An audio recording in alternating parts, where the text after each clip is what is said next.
கிறிஸ்து பிறப்பு. 2 நிமிடம் ஒதுக்கி இதை கொஞ்சம் கேளுங்கள். அந்த சிறிய மலை குகையின் உட்பகுதியில் அந்த சிறிய மலை குகையின் வாசலில் சரியாக மொத்தம் 10 இடையர்கள் நின்று கொண்டிருக்கிறார்கள். ஒரு இடையனின் கரத்தில் பிறந்து 7 நாட்களேயான ஒரு செம்மறி குட்டி இருக்கிறது.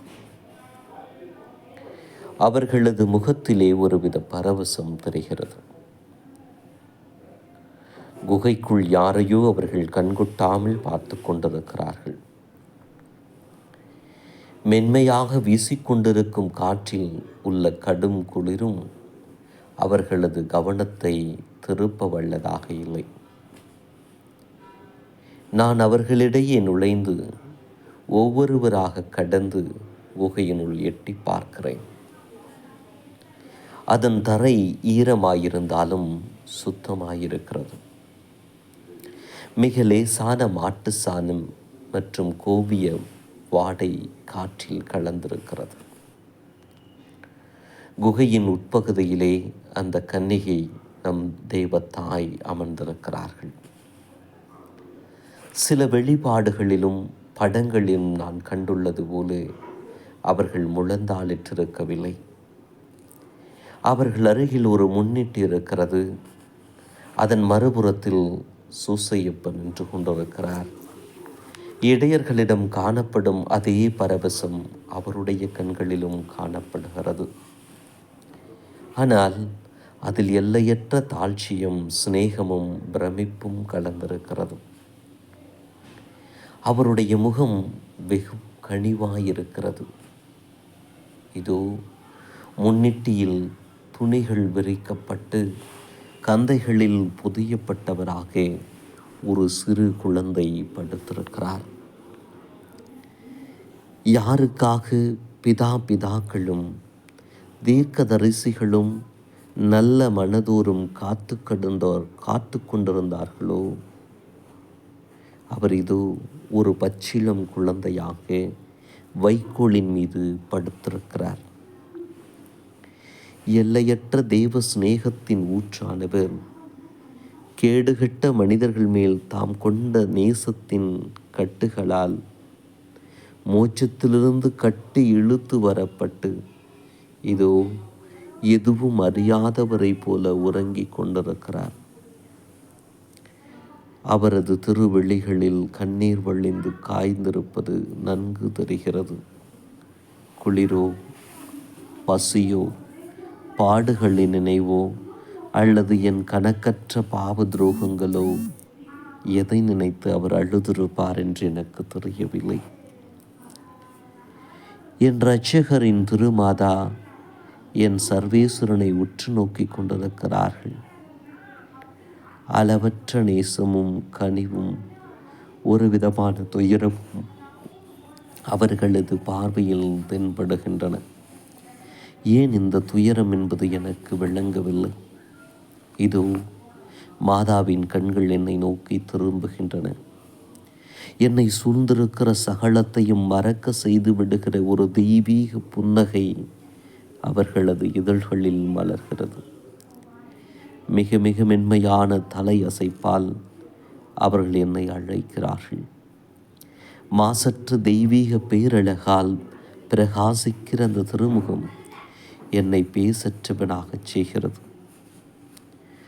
பிரியதத்தத்தினால் நிரம்பி வழியும் அவர்களது ஆத்மத்தின் ஈடிணையற்ற பேரழகை பிரதிபலிக்கும் கண்ணாடி போல அந்த திருமுகம் இருக்கிறது.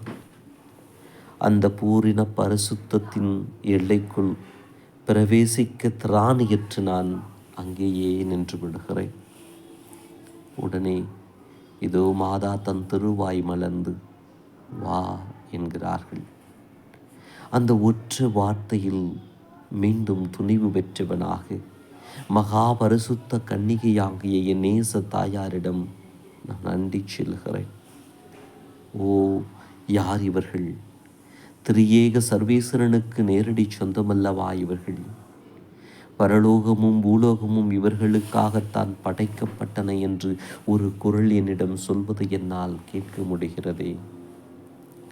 ஆதியிலும் யுகங்களுக்கு முன்னும் சர்வேஸ்வரனின் உத்தம பிரதிபலிப்பாக அவரால் படைக்கப்பட்ட ஆதி சிருஷ்டியான பரலோக பூலோக ராக்கினிதானே இவர்கள்.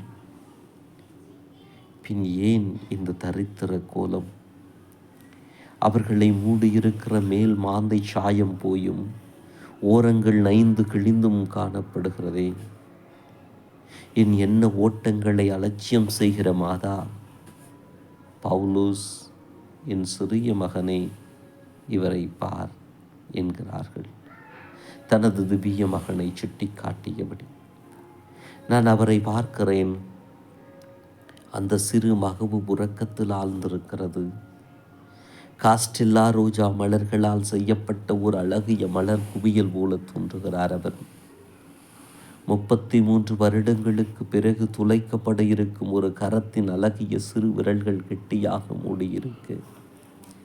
மறுகரத்தால் தமது திரு தாயாரின் இடது கை சுட்டு விரலை இறுக பற்றியபடி உறகுகின்றார் என் தெய்வன்.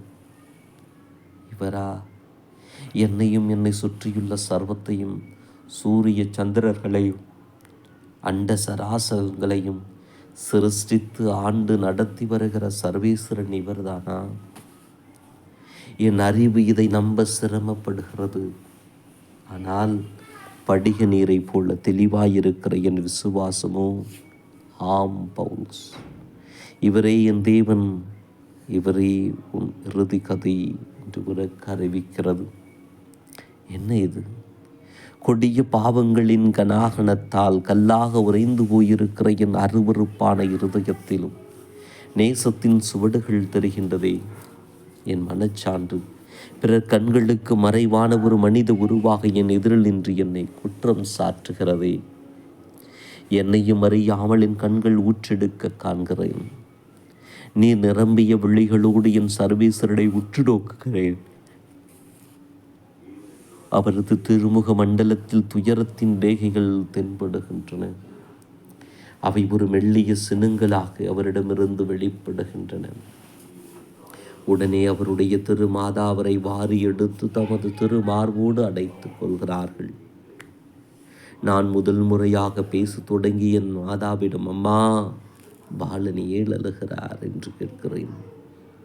மாதா என்னை பார்க்கிறார்கள். பிறகு திருவாய் மலர்ந்து, பவுலோஸ், என் சிறிய மகனே, அவர் அழுவதன் காரணம் உனக்கு தெரியாதா? அவரது கண்ணீருக்கு நீயே காரணம். எத்தனை முறை எப்படியெல்லாம் உன் பாவத்தால் நீ அவரை நோக செய்திருக்கிறாய் என்று யோசித்து பார். அவர் முழு நேசத்திற்கும் முற்றுமுறியவர் அல்லவா? ஆனால் நன்கு யோசித்து பதில் கூறு. உண்மையாகவே எப்போதாவது அவரை நீ நேசித்திருக்கிறாயா? அவருக்கு பதிலாக உலகத்தையும் புலன்களின் இன்பத்தையும் நீ தெரிந்து கொண்டதில்லையா? நான் நேசிக்கும் அளவுக்கு நீர் அளவுள்ளவராக இல்லை. அந்த பெண்ணை விட அல்லது இந்த பொருளை விட அதிகமான அளவுக்கு நீர் என் நேசத்திற்கு உரியவராக இல்லை என்று உன் செயல்களால் நீ அவரிடம் எப்போதும் கூறவில்லையா? பவுலோஸ், பரிதாபத்துக்குரிய என் சிறு மகனை, சகல அசுத்தங்களும் நிறைந்த இந்த உலகத்தால் நீ பாதிக்கப்படாதபடி என் மேற்போர்வைக்குள் உன்னை மூடி என் கரங்களில் உன்னை சுமந்து செல்ல நான் எவ்வளவோ ஏக்கமாயிருக்கிறேன். ஆனால் நீ பெரியவனாயிருக்கிறாய். உன்னை தூக்கி செல்ல முடியாதபடி உன் ஆத்மத்தின் பாரம் என்னை தடுக்கிறது. ஓ, நீ மீண்டும் ஒரு சிறு குழந்தையாய் மாறினால் அல்லோ தாவில்லை என்கிறார்கள் வேதனையோடு. அந்த வார்த்தைகள் தந்த வழியால் குரல் எடுத்து கதறி எழத் தொடங்குகிறேன். என் கண்கள் வெள்ளமென நீரை பெருக்குகின்றன. மாதாவோ என் கண்ணீருக்கு அணையிடாமல் மௌனமாக என்னை பார்த்து கொண்டிருக்கிறார்கள். சில நிமிடங்களுக்கு பிறகு நானே என்னை தேற்றிக்கொண்டு என் தாயை நோக்கி, சரி அம்மா, இனி நான் பாவம் செய்ய மாட்டேன். உமது திருச்சுதனை என் வாழ்வின் மையமாகவும் என் ஏக நேசமாகவும் இருப்பார். ஆனாலும் என் பலத்தால் இது முடியாதாகையால் ஒன்றை மட்டும் உங்களிடம் கேட்கிறேன். நீங்கள் எப்போதும் என்னுடன் இருக்க வேண்டும் என்கிறேன். தெய்வமாதா பதிலுக்கு, நீ மட்டுமல்ல பவுலோஸ், என் சிறு பிள்ளைகளில் அநேகர் உண்மையில் இப்படித்தான் நினைக்கிறார்கள். உண்மையில் அவர்களது வாழ்நாள்களின் ஒரு கணம் முதலாக கூட நான் அவர்களை விட்டு விலகிச் செல்வதில்லை என்பதில் அவர்கள் தெளிவான உறுதியோடு இருக்க கடவார்களாக. என் முன்னிலையில் எனக்கு மிக அருகில் இருந்து கொண்டுதான் அவர்கள் பாவங்களை கட்டிக்கொள்கிறார்கள். அவர்களது பாவங்களின் கொடிய துர்நாற்றத்தால் நான் வதைக்கப்படும் போதும் கூட சர்வேஸ்வரனை போலவே, அவர்களது காவல் தூதர்களைப் போலவே கூட நான் அவர்களை விட்டு விலகிச் செல்வதில்லை. ஏனெனில் தாய்மை என்னும் பரிசுத்த பந்தத்தால் தான் நான் அவர்களோடு கட்டுண்டிருக்கிறேன். என் பரிதாபத்துக்குரிய பிள்ளைகள் இந்த உண்மையை எப்போதும் மனதில் கொண்டிருந்தால் அவர்கள் ஒருபோதும் பாவம் செய்ய மாட்டார்கள் என்கிறார்கள். மாதாவுக்கு நன்றி சொல்லிவிட்டு திவ்ய பாலனுக்கு முன்பாக சாஷ்டாங்கமாக விழுந்தவரை ஆராதிக்கிறேன். அதன் பின் மாதாவிடம் சுசியப்பரிடம் விடைவிட்டு கொண்டு குகையை விட்டு வெளியே வருகிறேன். இதற்கு முன் நான் ஒருபோதும் அனுபவித்திராத அமெரிக்கையான சந்தோஷமும் சமாதானமும் என் ஆத்மத்தை நிறைத்திருக்கின்றன.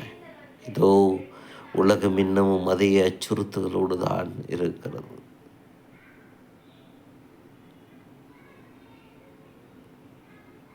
பாசாசும் கர்ஜிக்கிற சிங்கத்தை போல என்னை விழுங்கி விடும்படி என்னை சுற்றி வந்து கொண்டு தான் இருக்கிறது. ஆனாலும் எனக்கு பயமில்லை. அந்த பசாசின் தலையை நொறுக்கி நசித்து போடும் வல்லமையுள்ள தெய்வமாதா இதோ என்னோடு இருக்கிறார்கள். நான் வலப்புறமோ இடப்புறமோ சாயாதபடி அவர்கள் என்னை நேராக நடப்பித்து இறுதியில் மோட்சத்தில் இருக்கிற தமது திருச்சுதனிடம் பத்திரமாக என்னை கொண்டு போய் சேர்ப்பார்கள். அவர்களால் ஆகாதது ஒன்றுமில்லை. ஏனெனில் தேவ மனிதனை கருத்தாங்கி ஈன்றெடுக்கும்படி ஸ்பிரித்து சாந்துவானவரின் தெய்வீகத்தோடு இரண்டர கலந்து தெய்வ மனுஷியாக இருக்கிறவர்கள் அவர்கள். அதையும் விட மேலாக அவர்கள் ஒரு சிருஷ்டியாக உண்டாக்கப்பட்ட கடவுளின் தாய்மையாகவும் மனு உருவாக்க படைக்கப்பட்ட தேவநானமாகவும் இருக்கிறார்கள் என்று ஏனோ நான் நம்புகிறேன். ஆகையால் நான் அச்சப்பட யாதொரு முகாமும் இல்லை. குறிப்பு: இந்த பதிவில் வரக்கூடிய பவுலோஸ்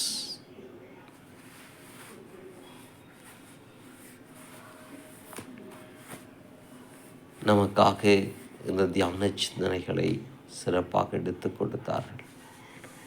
தந்தை அவர்களுக்கும் அவரோடு இணைந்து நேற்று பணியாற்றிய